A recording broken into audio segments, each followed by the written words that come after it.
It's that time again for another Retro Core Gaming Pickup video. Now in this video we're going to do things a little bit differently today because I took a trip down to Hardhauf and filmed while I was there. So what we're going to do is take a look at the trip to Hardhauf and then the gaming pickups after that. Also, today's video, everything is filmed on my aging Xperia ZL2 phone. Reason being is because the camera I normally use for filming this one, well, I couldn't charge the battery because the charger decided to die, so I'm gonna have to get myself a new charger. I should get a new battery while I'm at it. But anyway, enough yapping from me. Let's take a look at the video to Hardhauf. So straight away, as you can see, I don't have the car today. The missus and the son have gone to Kagoshima and have taken the car with them. So I'm stuck getting the train. It's only one stop though, so not much of a big deal. As you can tell, this train station is extremely old. Now you might think it looks run down, but actually it's pretty much the norm for a small out-of-town train station here in Japan. Looks old, but it's actually very clean. As you can see, it's kind of rural in this part of the city. That little jingle you can hear playing in the background comes on every time the train arrives. And yes, in Yamaguchi Prefecture, we do have really old trains. I first came to Yamaguchi Prefecture 20 years ago and they were using these exact trains. They never changed them.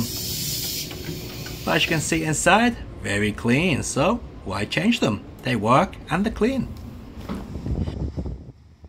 So here we are in Shin Shimonoseki.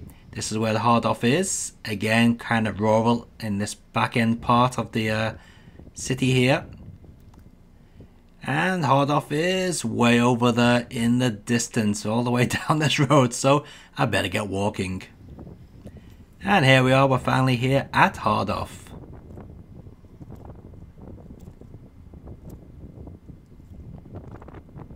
Don't worry, the shaker cam will finish very soon. And remember, it's undercover filming in here. You're not allowed to film in the shop. Well, at least we know where the toilet is. So let's take a detour past all the shoes. Hey, who's that handsome guy there in the mirror? Or fat guy, I should say. Okay, past all the plates and cutlery. Watch I don't knock the camera into this lady's head. And first up, let's take a look into the glass cabinet. Let's see what goodies they've got in there today. Well, not much different from last time really. A couple of Xbox 360s and PS3s at the bottom. Some DS's, 3DS's, PSPs, Xboxes and so on. There's a nice Logitech steering wheel at the top though. So on to the junk section. Ah man, just look at all those, well I was going to say 360s, but look at all those PS2s. There's loads of them. I wonder how many actually work.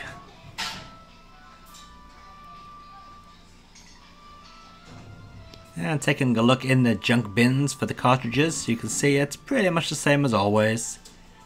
Bit of Game Boy games there. Some cables, bits and bobs. A lot of Super Famicom games. In fact, quite a few bins of Super Famicom games. Nintendo 64, I think it's the same stuff that was in there last time. There's a GameCube game in there. Got a few GameCube games.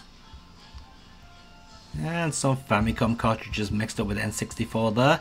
And a tub just full of Famicom cartridges. Oh, and even more.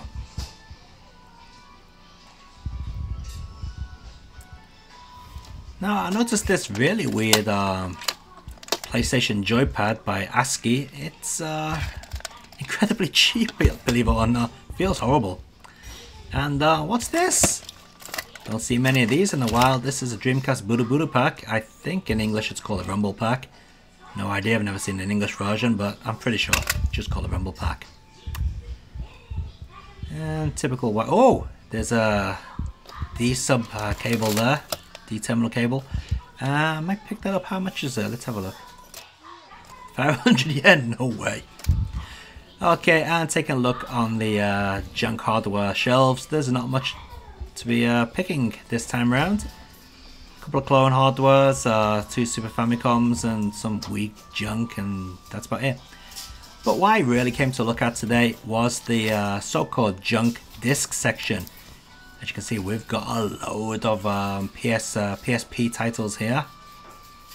Not that I'll be buying any of those, don't have a PSP. We've got a load of PS2s, in fact an awful lot of PS2 titles. And next to the PS2 titles, loads and loads of PlayStation 1 titles as well. Look at that, loads of them. Couple of guidebooks there at the end, and above them we've got some PC Engine, Neo Geo CD, Dreamcast and Sega Saturn.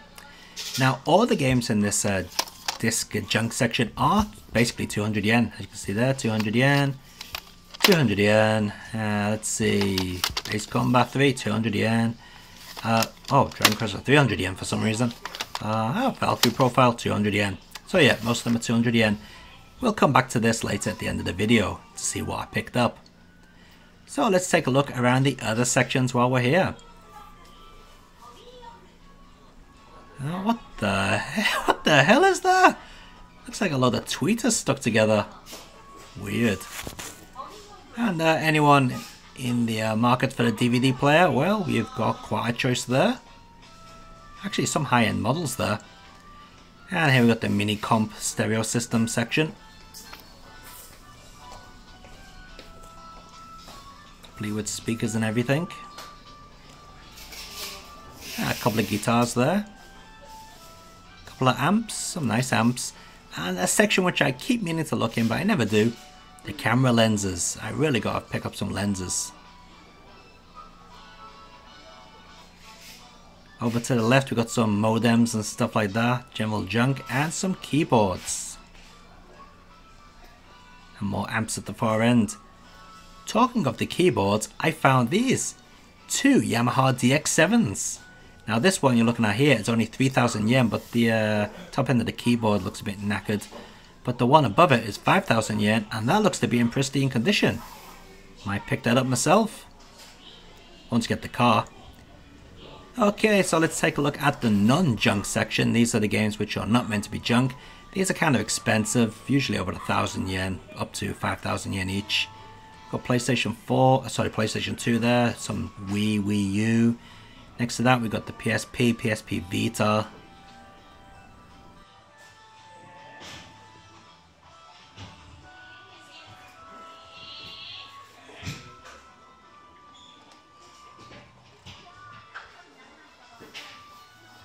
We got some PlayStation 4 as well.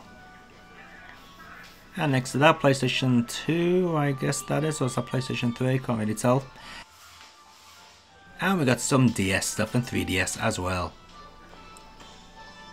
Game Boy Advance games, cartridge only, of course, because they throw away all the boxes, idiots. And slim pickings on the N64 section there. It looks like they're going to phase those out. In fact, I wouldn't be surprised if they end up in the junk section sooner or later. And some regular Game Boy and Famicom and Super Famicom titles there.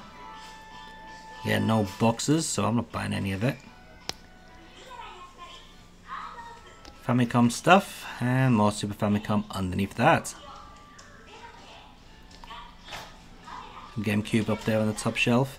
And next to the GameCube we got the Xbox 360 stuff and a couple of Xbox One titles as well. Kind of expensive. You probably get a better deal off Yahoo Auctions, to be honest, so I don't really buy Xbox stuff from Hardoff. It's not well priced. And then we got some Dreamcast and Sega Saturn. Not much choice there. In fact, there's more Xbox stuff than there are of Sega stuff. That's kind of sad. You can see there's regular Xbox underneath there. Quite a lot actually. And more PlayStation stuff. Some good titles in there, but they're not cheap. Kind of expensive. Taking a look in the glass case, we got some Nintendo DS cartridges only. And some of the more expensive disc games. Kind of a nice PS3 there. Can you see that at the bottom? And more Nintendo 3DS's and a Wii U as well. And I'm sure somebody would like to take a look at these. These are the PC games. Box PC games, not much choice really, to be honest. But there's a Japanese Sims collection up there. Oh, and a Beano, whatever they're called. Used to be a Sega Pico. Okay, so let's take a look at the pickups. So let's take a look at what games were picked up today on our trip to Hardhauf. Well, first up we got this. This is Dolphin Dream. No idea what Dolphin's Dream is about, but it's by Konami, so it can't be all that bad.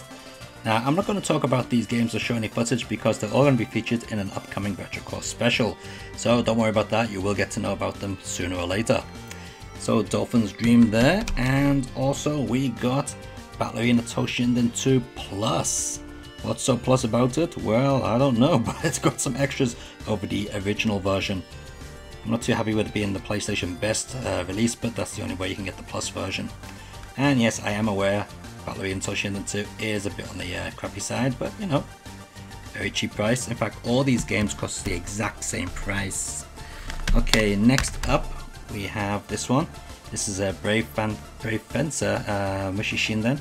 Now, I'm not sure why I bought this. Well, actually, I know why I bought it.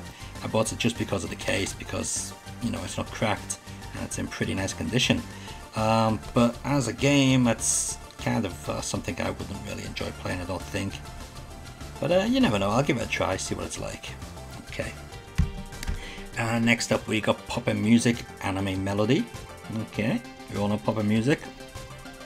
That rhythm game by Konami. And actually, you're probably wondering why the cases are all nice and clean. Well, the truth is I actually swapped out the cases. Got rid of all the crappy scratch cases that the games came in and changed them for brand new cases. You know, makes it look nice. But I will give Hardhauf credit. They've done a really good job of sourcing some quality material. Every single game I bought today comes with the spine card, and every single disc is perfectly scratch free. Look at that. They're all like that, absolutely mint. So I'm really happy about the quality of the discs. Very happy actually. Okay, next up we got Super Runabout 2. Really nice, crazy, I was going to say racing game, more of a car action game from Climax. Originally this was only 1,500 yen. So that's a pretty good deal there, isn't it? Okay, hopefully that's just as good as the Dreamcast games that they made. Got a bit of Tekken action there, Tekken 3. Also had Tekken 2 and Tekken 1, but I just got Tekken 3 because I'm not a big Tekken fan. And Tekken 3 is the best one, so I thought I'd give that a try. Okay, and we got over here Rage Racer. I really love the metallic writing they've put on there for Rage Racer. Don't know if that's coming through on the video, mind you. You can see it a little bit. Yeah, so really looking forward to playing that. Rage Racer, probably the best Ridge Racer on the system. Or would that be Ridge Racer 4? I can't remember now. I remember Ridge Racer Type 4 being very good. But I can't remember what that one's like. I'll have to check it out and find out. And then we've got Cool Borders 3. Cool Borders games are always pretty good, so looking forward to checking that one out. In fact, the last Cool Borders game I played was Cool Borders Burn on the Dreamcast, so this one came out just before that, I believe. So looking forward to seeing that. And we've got MotoToon GP, yes. This is made by the same people that made the Gran Turismo games, but to be honest, I prefer the MotoToon games, they're more fun. This is the so-called US edition. Again, I'm not sure what's different between this and the original release in Japan. Probably, again, just bug fixes and maybe some extra content. PlayStation the best for the family. Okay, well, whatever. So yeah, looking forward to seeing that. And since I got MotoToon GP, I had to pick up MotoToon GP2. Okay, just get that out the way. Here we go, MotoToon GP2 as well, which comes on 2 discs, believe it or not. Not sure what the second disc is for, but we'll soon find out. And we have one more PlayStation game, Initial D. Oh yes, now I'm hoping this is a lot better than the Sega Sega Saturn Initial D game, because that is bloody awful. So fingers crossed that's going to be good. And that was it for the PlayStation games, but I also picked up some PlayStation 2 games. Not a lot, just 2 titles. So first we got Guilty Gear XX. Been getting into Guilty Gear on the Dreamcast, so I'm looking forward to playing this one. And yes, just like the original PlayStation games, these are in lovely condition as well. Take a look at the bottom of the disc. Yep, absolutely scratch free. I hope this is coming out okay on the camera. As mentioned, this is being filmed on the phone. And the phone is pretty old now, it's about 2 years old. And the last PlayStation game was Virtua Fighter 4. Yes, the biggest kick in the teeth to all Dreamcast owners, because this should have been on the Dreamcast, but ended up coming out on the PlayStation 4. Is it going to be as good as the Xbox 360 version? Well, I don't know, but it certainly looks good on the back of the box. Now, all these games I've shown you were the exact same price. I'm not joking, they all cost the exact same price. And how much was that? Well, let's take a look at the receipt from Hard Off today, in a bit more in focus. As you can see, 13 games, 2,200 yen each, total 2,600 yen. 2,600 yen with the tax included, and we got 2,600 yen. I paid with 3,000 yen and got 400 yen change. So yeah, those 13 games cost me 2,600 yen. Now you can't complain at that. 2,600 yen for all those games. That's a good day's buying if you ask me. So how about you guys? What have you guys been buying? Well, apparently you guys have been pretty busy as well, judging by the amount of photos which have been sent. So let's take a look at the gaming pickups of the Retro Core fans.